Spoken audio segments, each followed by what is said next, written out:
بسم اللہ الرحمن الرحیم۔ السلام علیکم۔ کل ایک ماہ کے بچے کو ایمرجنسی میں لایا گیا جس کی سانسیں اکھڑ رہی تھیں، رنگ اس کا نیلا تھا، بہت مشکل سے سانس لے رہا تھا۔ اس کی ابتدائی طبی مدد کی گئی، اس کو آکسیجن دی گئی، اس کو سانس کی نالی ڈالی گئی اور اس کو مصنوعی طریقے سے پمپ کیا گیا۔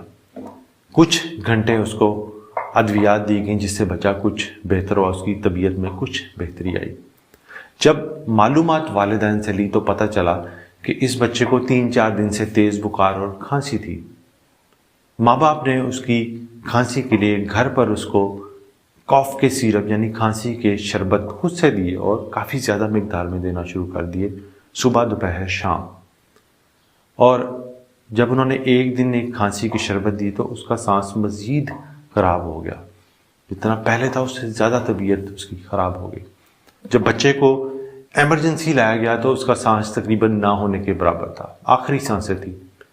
اور جب ہم نے اس کا معائنہ کیا تو اس کی آنکھوں کی پتلیاں سکڑی ہوئی تھیں، بالکل پتلی پتلی ہو گئی، جو کہ یہ شو کرتا تھا کہ اس کف سیرپ میں کچھ خاص اجزاء ہوتے ہیں جن کے نام میں آپ کو ابھی بھی بتا دیتا ہوں، نیچے ڈسکرپشن میں بھی لکھ دیتا ہوں۔ ڈیکسٹرومیتھورفین، فالکوڈین، کوڈین، یہ تمام وہ کمپوننٹ ہیں جو کہ کھانسی کو دباتے ہیں، جو کہ کھانسی کو کم کرتے ہیں، جو کہ ہرگز کھڑکھڑ والی کھانسی، نمونیا میں، ریشے والی کھانسی میں استعمال نہیں کرنے چاہیے، کیونکہ چھاتی میں ریشہ یعنی میوکس تب بنتا ہے جب کوئی چھاتی میں انفیکشن، نمونیا، کوئی وائرل انفیکشن، الرجی، دمہ تب ہو۔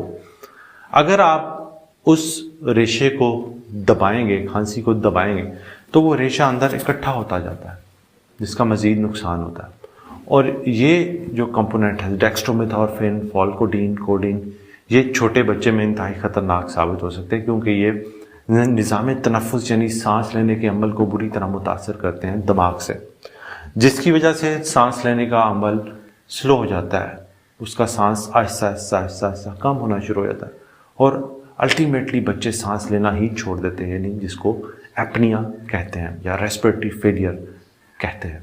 تو یہ 3 چیزیں جس شربت میں شامل ہوں وہ کف سپریسنٹس ہوتے ہیں، یعنی کھانسی کو دبانے والے شربت، جو کہ ہم نے استعمال نہیں کرنے۔ اب آ جاتی ہے بات کہ کھانسی کو ٹریٹ کیسے کرنا ہے۔ کھانسی کے علاج میں پہلی بات تو یہ ہے کہ وجہ دیکھنی ہوتی ہے کہ کیا وجہ ہے اور وجہ کے حساب سے علاج کرنا ہوتا ہے۔ تمام کھانسیوں کا ایک علاج یا کوئی ایک شربت نہیں ہوتا، جو کہ لوگ پوچھتے ہیں کھانسی کے لیے شربت بتا دیں، کھانسی کے لیے شربت بتا دیں، ایسے بالکل نہیں ہوتا۔ جب تک آپ وجہ نہیں جانیں گے تب تک آپ اس کا علاج نہیں کر سکتے۔ دوسری بات ہے کہ کھانسی میں خاص طور پر کھڑکھڑ یعنی پروڈکٹیو کاف میں آپ نے کف سپریسنٹس نہیں دینے، بالکل نہیں دینے، کیونکہ ریشہ مزید بڑھے گا، مسئلہ مزید بڑھے گا۔